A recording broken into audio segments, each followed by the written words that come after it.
இலங்கையின் கடற்பரப்பில் ஈரானிய கப்பல் மூழ்கடிக்கப்பட்டமை தொடர்பில் டொனால்ட் டிரம்பின் அதிரடி தகவல். அனுர நீண்டகாலம் சிறையில் இருப்பார், விடுக்கப்படும் எச்சரிக்கை. மீண்டும் பானியளவில் அதிகரித்த எரிபொருள் விலை, இலங்கைக்கு மேலும் பாதிப்பு. இலங்கையில் எரிபொருள் அதிகரிப்பால் பொருளாதாரத்தில் ஏற்பட போகும் அபாயம். மத்திய கிழக்கில் தொடரும் தாக்குதல் இலங்கை மக்களுக்கு பேரிடியான செய்தி. ஹார்முஸ் நீரிணையில் தொடரும் பதற்ற நிலை, சில மணி நேர இடைவெளியில் குறிவைக்கப்பட்ட 3 கப்பல்கள்.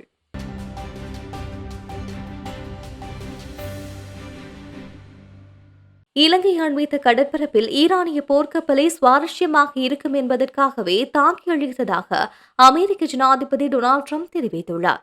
ஹென்றிக்கியில் நடந்த நிகழ்ச்சி ஒன்றின் போது உரையாற்றிய ஜனாதிபதி டொனால்ட் ட்ரம்ப், கப்பலை கைப்பற்றுவதற்கு பதிலாக ஏன் அழித்தீர்கள் என ராணுவ அதிகாரிகளிடம் கேட்டதாக குறிப்பிட்டுள்ளார். கப்பலை கைப்பற்றுவதை விட மூழ்கடிப்பது நல்லது என்று தனது ஜெனரல்களில் ஒருவர் தன்னிடம் கூறியதாகவும், அது மிகவும் சுவாரஸ்யமாக இருக்கும் என கூறியதாக ட்ரம்ப் மேலும் தெரிவித்துள்ளார். கடந்த வாரம் இலங்கைக்கு அருகில் சர்வதேச கடல் பகுதியில் அமெரிக்க நீர்மூழ்கி கப்பல் தாக்குதலால் ஈரானிய கடற்படை போர்க்கப்பல் ஐரிஸ் தேனா மூழ்கடிக்கப்பட்டது. இந்த தாக்குதலில் 104 ஈரானிய கடற்படையினர் காணாமல் போன நிலையில் 84 பேரின் சடலங்களை இலங்கை கடற்படையினர் மீட்டனர். அத்துடன் 32 பேர் காயமடைந்தனர். வரலாற்றில் ஏனைய நாடுகளை விட ஈரானை கடுமையாக அமெரிக்கா தாக்கியுள்ளதாக அமெரிக்க ஜனாதிபதி சுட்டிக்காட்டினார். ஜனாதிபதி அன்றகுமார் திசாநாயக்க நீண்ட காலம் சிறையில் இருப்பார் என எதிர்க்கட்சியினர் எச்சரிக்கை விடுத்துள்ளனர். முன்னாள் அமைச்சரும் பிவித்ரு ஹெல உரிமையை கட்சியின் தலைவருமான உதயன் கம்பன்வில இந்த எச்சரிக்கையை விடுத்துள்ளார். முன்னாள் ஜனாதிபதி ரணில் விக்ரமசிங்கவை பழிவாங்கும் நோக்கில் தற்போதைய ஜனாதிபதி தோண்டும் குழியானது அவருக்கே புதைகுழி என்பதை புரிந்து கொள்ள வேண்டும் என்றும் தெரிவித்துள்ளார். ரணில் விக்ரமசிங்கவுக்கு எதிரான வழக்கு அனுரவிக்கு எதிரான பல வழக்குகளுக்கான பிழையான முன்னுதாரணமாக அமைந்து வருகின்றது என்பதை நினைவில் நிறுத்திக் கொள்ளுமாறு அவர் வலியுறுத்தியுள்ளார். ரணில் விக்ரமசிங்கே சிறையில் தடுத்து வைக்கப்பட்ட காலத்தை 13ஆல் பெருக்கிக் கொள்ளுமாறும் அந்த நாட்களின் எண்ணிக்கை அனுர சிறையில் இருப்பார் எனவும் உதயன் கம்பன்வில எச்சரிக்கை விடுத்தார். இன்றைய தினம் நடைபெற்ற செய்தியாளர் சந்திப்பொன்றில் அவர் இந்த விடயத்தை சுட்டிக்காட்டினார். உலக சந்தையில் மீண்டும் கச்சா எண்ணெயின் விலை சடதியாக அதிகரித்துள்ளது. இதன்படி இன்றைய தினம் காலை வர்த்தக நடவடிக்கைகளின் ஆரம்பத்தின் போது ஒரு பீப்பாய் கச்சா எண்ணெயின் விலை மீண்டும் $100 தாண்டி பதிவாகியுள்ளது. மத்திய கிழக்கில் நிலவும் போர் சூழல் காரணமாக கடந்த 9ஆம் தேதி 2022ஆம் ஆண்டுக்கு பிறகு முதன்முறையாக கச்சா எண்ணெயின் விலை பாரிய அளவு அதிகரித்து $110 தாண்டியது. எனினும் மறுதினம் போர் விரைவில் முடிவுக்கு வரும் என அமெரிக்க ஜனாதிபதி டொனால்ட் ட்ரம்பின் அறிவிப்புக்கு அமைய கச்சா எண்ணெயின் விலை மீண்டும் சடதியாக குறைவடைந்தது. இதன் தொடர்ச்சியாக நேற்றைய தினம் விலை குறைந்த அளவிலேயே பதிவாகியிருந்தது. எனினும் இன்று காலை வர்த்தக நடவடிக்கைகளின் ஆரம்பத்தின் போது கச்சா எண்ணெயின் விலை மீண்டும் $100 தாண்டியுள்ளது. மத்திய கிழக்கு பிராந்தியத்தின் ராணுவ நிலைமை உலகளாவிய எரிபொருள் விநியோகத்தில் ஏற்படுத்திய கடுமையான தாக்கமே இதற்கு முக்கிய காரணமாகும். சர்வதேச எரிசக்தி அமைப்பின் உறுப்பு நாடுகளான G7 நாடுகள் நேற்று ஒருமனதாக 400 மில்லியன் பீப்பாய் கச்சா எண்ணெய் இருப்புகளை உலக சந்தையில் வெளியிட ஒப்புக்கொண்ட போதிலும் இந்த விலை உயர்வு ஏற்பட்டுள்ளது. அதே சமயம் சர்வதேச சந்தையில் எரிபொருளின் விலையில் ஏற்படும் இந்த தாக்கங்கள் உலகளாவிய ரீதியில் பாரிய பாதிப்புகளை ஏற்படுத்தியுள்ள நிலையில் இலங்கையிலும் தாக்கம் செலுத்த ஆரம்பித்துள்ளது. இதன்படி மாதாந்த எரிபொருள் விலை திருத்தத்துக்கு புறம்பாக கடந்த 2 தினங்களுக்கு முன்னர் மீண்டும் எரிபொருளின் விலை சடதியாக அதிகரிக்கப்பட்டது. மத்திய கிழக்கு போர் நிலைமைகள் காரணமாக எதிர்வரும் மாதங்களில் எரிபொருள் விலையில் மேலும் அதிகரிப்பு ஏற்பட வாய்ப்புள்ள நிலையில் இந்த விலையை சமப்படுத்தும் நோக்கில் இவ்வாறு எரிபொருள் விலை அதிகரிக்கப்பட்டதாக அரசாங்கத்தினால் அறிவிக்கப்பட்டது.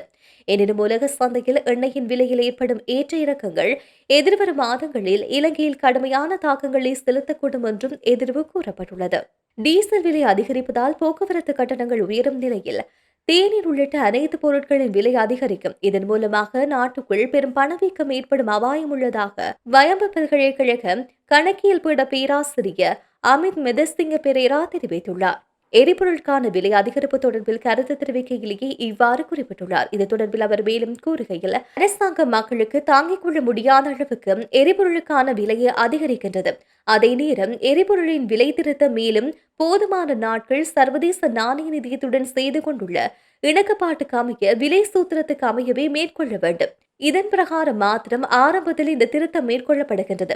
சில தினங்களுக்கு முன்பு எரிபொருளுக்கான விலை திருத்தம் மேற்கொள்ளப்பட்டிருந்தது என்றாலும் தற்போது மாதத்தின் நடுப்பகுதியில் எரிபொருளுக்கான விலை திருத்தம் மேற்கொள்ளப்பட்டிருக்கின்றது. உலக சந்தையில் மசகு எண்ணெயின் விலை அதிகரித்துள்ளதே இந்த விலை அதிகரிப்புக்கு காரணம் என அரசாங்கம் தெரிவித்து வருகின்றது.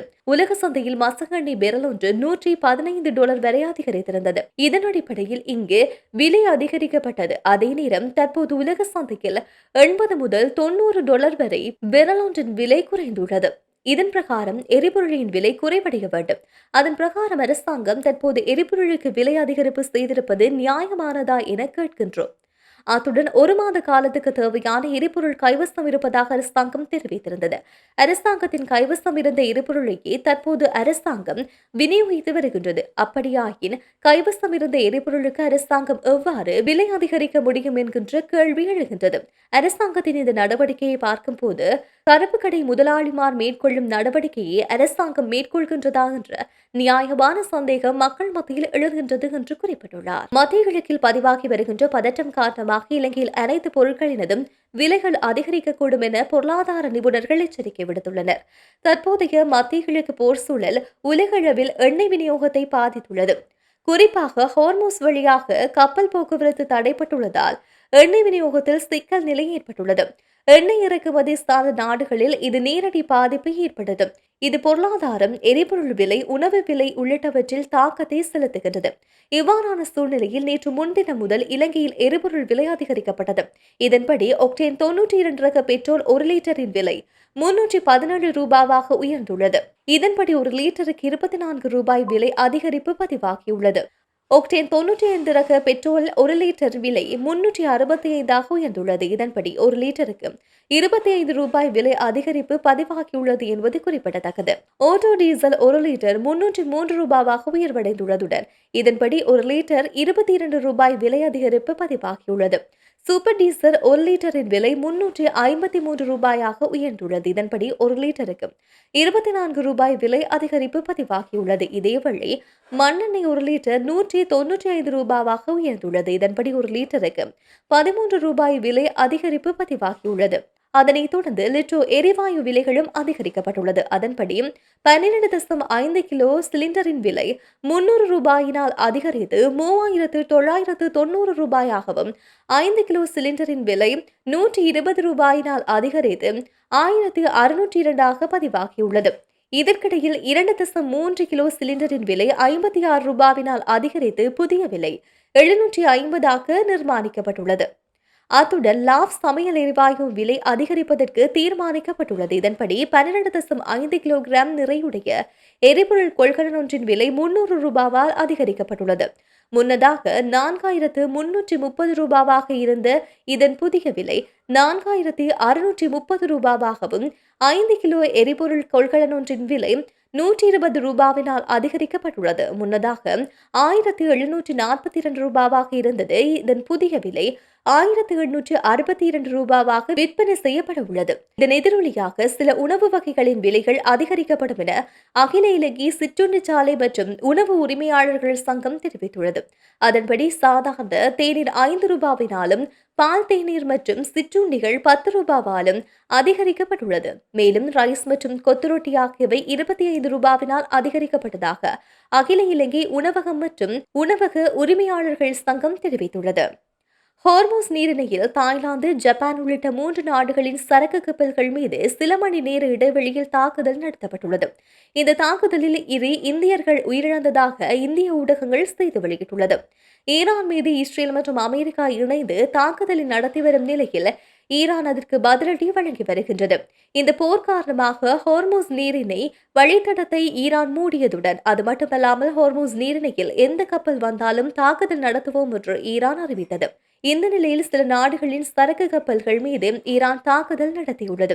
அதில் தாய்லாந்தில் இருந்து குஜராத் துறைமுகத்துக்கு வந்த சரக்கு கப்பல் மீது நடத்திய தாக்குதலில் கப்பலில் பயணித்த 23 பேரில் 20 பேர் மீட்கப்பட்டுள்ளனர். இந்த நிலையில் 2 இந்தியர்கள் உயிரிழந்ததாக தெரிவிக்கப்பட்டதுடன் ஒருவரை தேடும் பணி தொடர்ந்து முன்னெடுக்கப்பட்டு வருகின்றது.